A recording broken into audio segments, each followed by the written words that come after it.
everyone, welcome to my channel. फेरि पनि स्वागत छ तपाईहरुलाई मेरो च्यानलमा। आज हामी चाहिँ यसरी पानीमा भिगेर त्यसरी तपाईहरुको लागि भिडियो बनाउनको लागि हामी चाहिँ आएको छ सेल वाटर पार्कमा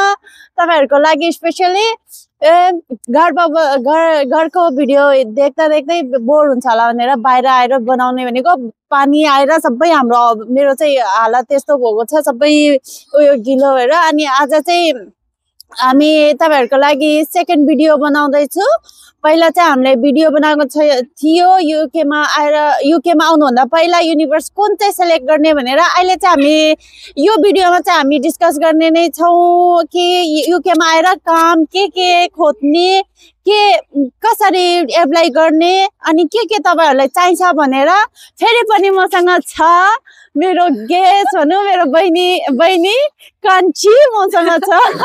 तपाईहरुले चिन्नु भएको छ, पहिलाको भिडियोमा हेर्नु भएको छ होला। सो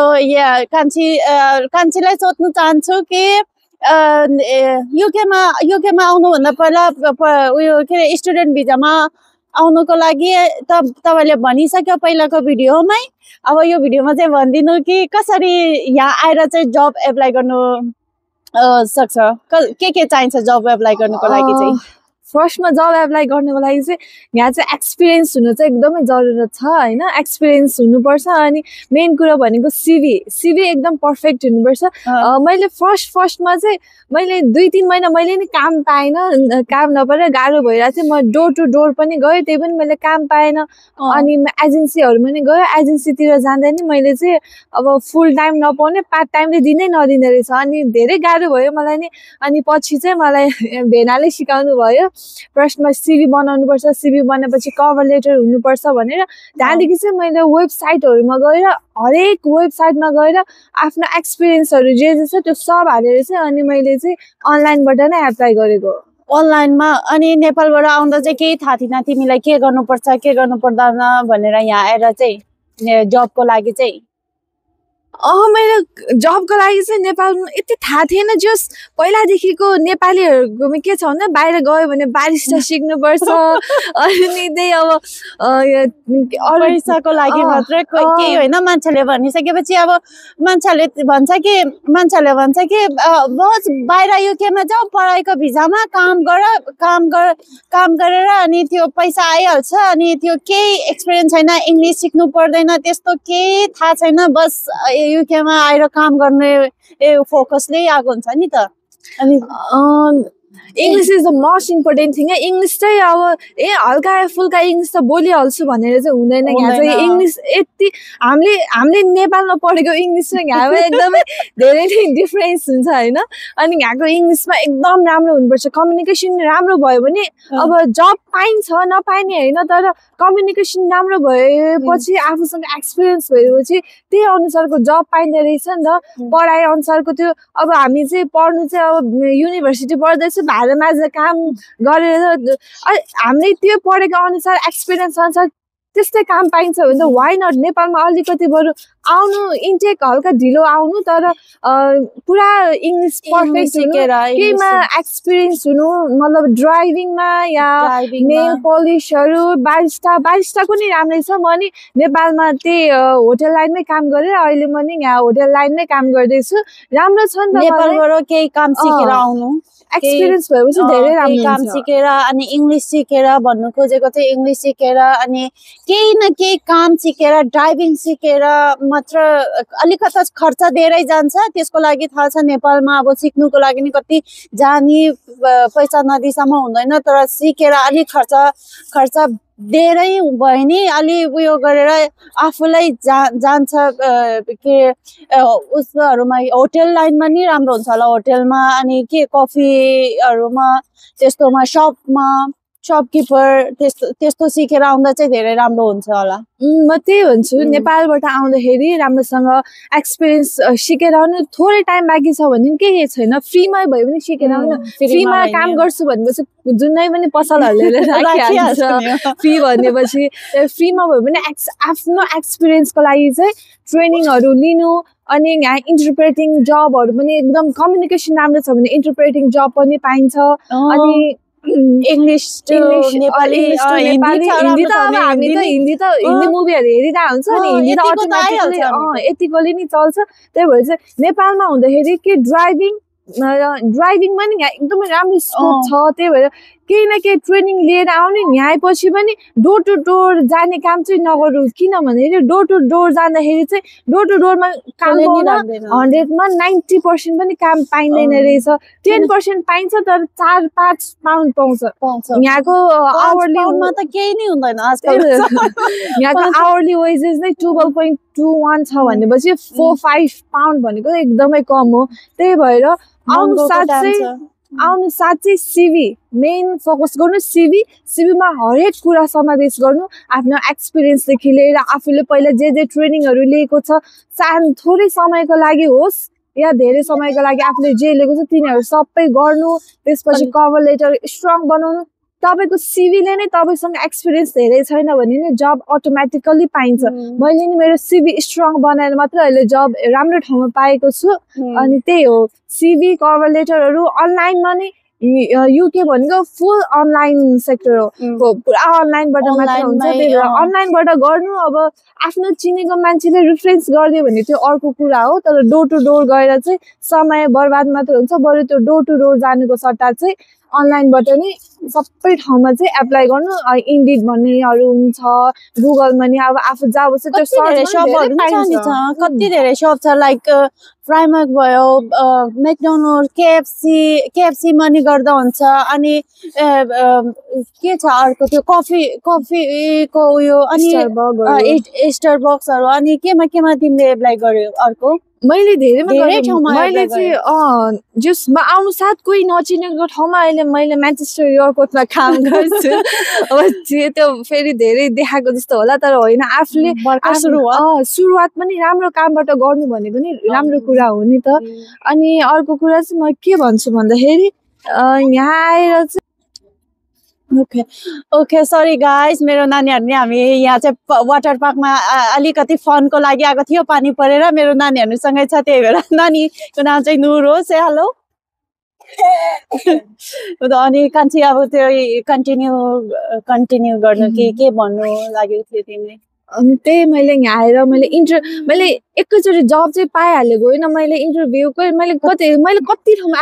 एप्लाई गरेँ दिदीले हेल्प गर्नुभयो भेनाहरूले हेल्प गर्नुभयो मैले मतलब 50वटा जतिमा एप्लाई गरेर मैले 4-5 वटामा इन्टरभ्यू दिएँ भेनाले भन्नुभएको थियो यहाँ भनेको इन्टरभ्यूमा बोलाउनु नै ठुलो कुरा हो किनभनेखेरि इन्टरभ्यूमा बोलाइसकेपछि त 80% जति चाहिँ काम पाएको जस्तो नै हो भन्नुभयो किनभने यहाँ यति काम नभएको यति मान्छेमा इन्टरभ्यूमा बोलाउनु नै ठुलो कुरा हो मैले धेरै इन्टरभ्यू दिएर मैले फाल्योमा योलाई त थाहा नै हुँदैन थियो कुन चाहिँ जबबाट कल आयो कुन चाहिँ जबको इन्टरभ्यू हो भनेर किनकि कति धेरै यसले एप्लाई गर्दै कति एप्लाई गरेर यसलाई थाहै हुँदैन थियो कुन चाहिँ कम्पनीको इन्टरभ्यू दिनुपर्छ भनेर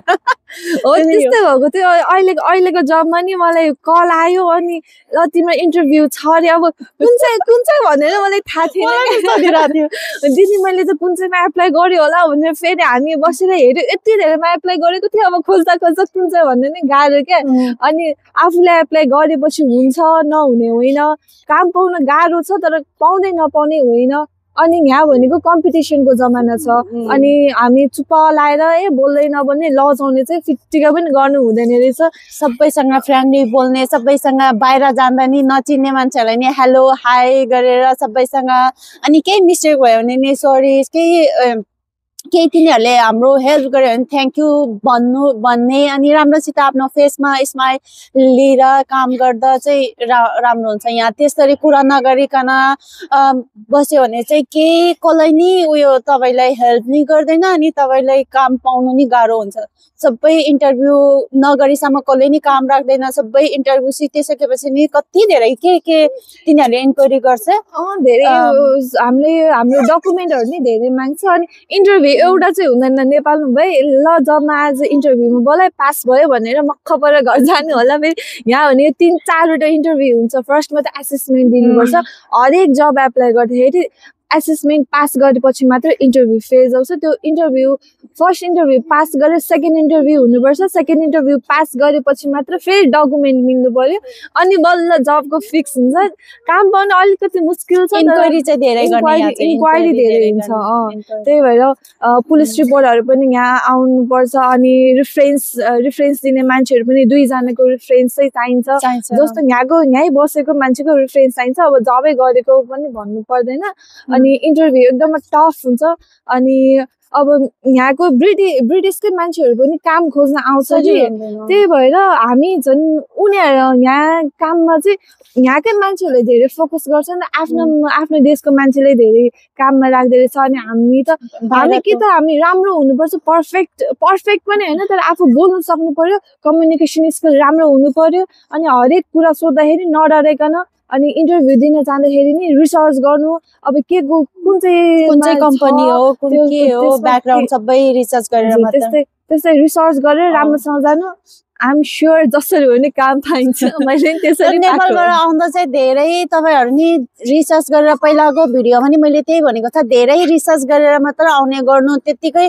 मेरो भिजा लाग्यो अब म त युके मा पढाइको भिजामा जाने स्टुडेन्ट भिजामा जाने भनेर फटाफट नआउनु अलिकति टाइम लगाएर 1-2 महिना लगाएर अलिकति आफ्नो उयोलाई बिल्ड गर्नु आफ्नो कामलाई आफ्नो स्किल बिल्ड गरेर मात्र आउनु इंग्लिश अनि सबै लेभल राम्रो हुनुपर्छ यहाँ आएर त्यतिकै काम पाउन यहाँ मात्र हैन अर्को कन्ट्रीमा नि त्यस्तै हो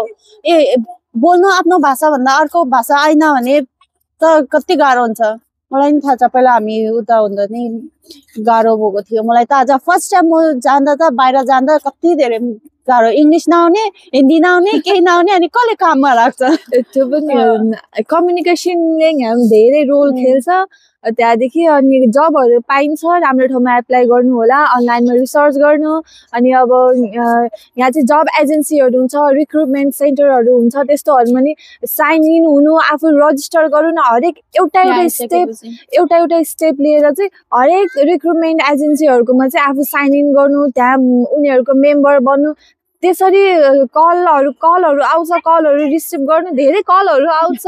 इन्टरभ्यूहरूको क्वेरीजहरू आउँछ हुन्छ नि आफै अब यति धेरै एप्लाई गरेपछि आफै कन्फ्युज हुन्छ कि अब के भन्ने के पनि आफै कन्फिडेन्ट हुनु पर्यो के म गर्न सक्छ भनेर कन्फिडेन्ट हुनु पर्यो अनि अर्को के छ भन्नु अरू त केही छैन सबैजना त्यही हो रिसर्च युकेमा जब नपाइने होइन जब पाइन्छ तर आफूसँग ट्यालेन्ट हुनु पर्यो स्किल हुनु पर्यो एक्सपिरियन्स हुनु पर्यो अनि एउटा रिफरेन्स भयो भने राम्रै हुन्छ तर यो 3टा चिज भयो भने चाहिँ you will definitely get the जब ओके गाइस आजको लागि चाहिँ हाम्रो यहीँसम्म मात्र अर्को भिडियोमा भेटौँला अर्को भिडियोमा अर्को टपिक लिएर आउने नै छु अनि तपाईहरु नानीहरु नि खेल्न आगो भएर नानीहरुले धेरै उयो गरिरहेको छ त्यही भएर आजको भिडियो चाहिँ यही एन्ड गर्छु बाइ सी यू एन्ड मन पर्यो भने भिडियो मन पर्यो भने शेयर गरिदिनु होला अनि केही कुरा जान्नु छ भने कमेन्ट गरेर भनिदिनु होला you can see views water park views okay by